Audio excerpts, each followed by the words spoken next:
Hello বন্ধুরা, দেখো চলে এসেছি রান্নাঘরে। দেখো এখানে নিয়ে নিয়েছি আমি আটা। এখন রুটি করব। আর এখানে একটু সামান্য একটু লবণ দিয়ে দিয়েছি। এবার আমি আটাটা মাখিয়ে নেব। দেখো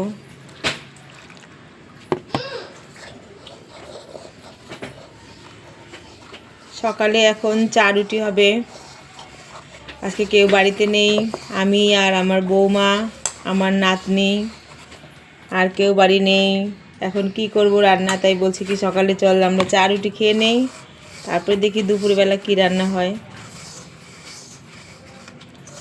তাই তোমাদের সাথে শেয়ার করলাম ভিডিওটা। তোমরা অবশ্যই দেখো আর সবাই খুব ভালো থেকো, আর সবাই সবার পাশে থেকো। অবশ্যই কমেন্ট করো, একটু সময় লাগে কিন্তু কমেন্ট করো সবাই। দেখো বন্ধুরা, আমি আটা মেখে নিয়েছি। আর দেখো এর মধ্যে একটু করে যদি তেল দিয়ে দিই না, মনে হবে আমি আটাটা অনেকক্ষণ মাখিয়ে রেখেছি। একটু সামান্য একটু তেল দিয়ে ভালো করে মাখিয়ে নেব। এভাবে তোমরা করবে, দেখবা মনে হবে কি আটাটা আমি অনেকক্ষণ মেখে রেখেছি।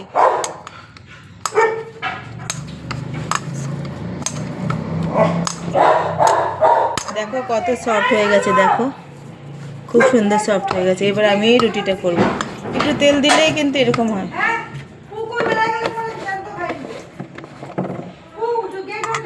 এই তো এবার দেখো আমি আটাটা এবার বেলে নেব।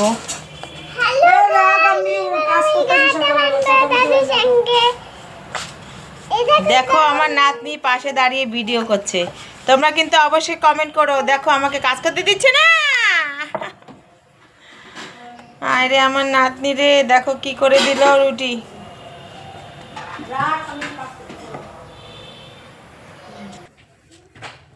দেখো আমার এই কড়াইটা খুব সুন্দর ভালো রুটি হয়।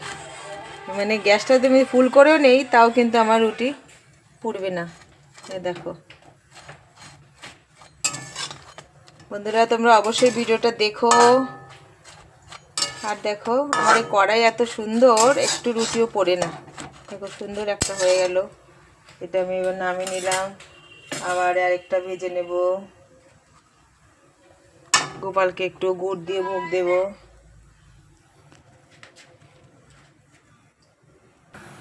দেখো আরেকটা হয়ে গেল। খুব সুন্দর ভাজা হয় আমার এই কড়াইটায়, খুব ভালো লাগে এটাতে রুটি বানাতে।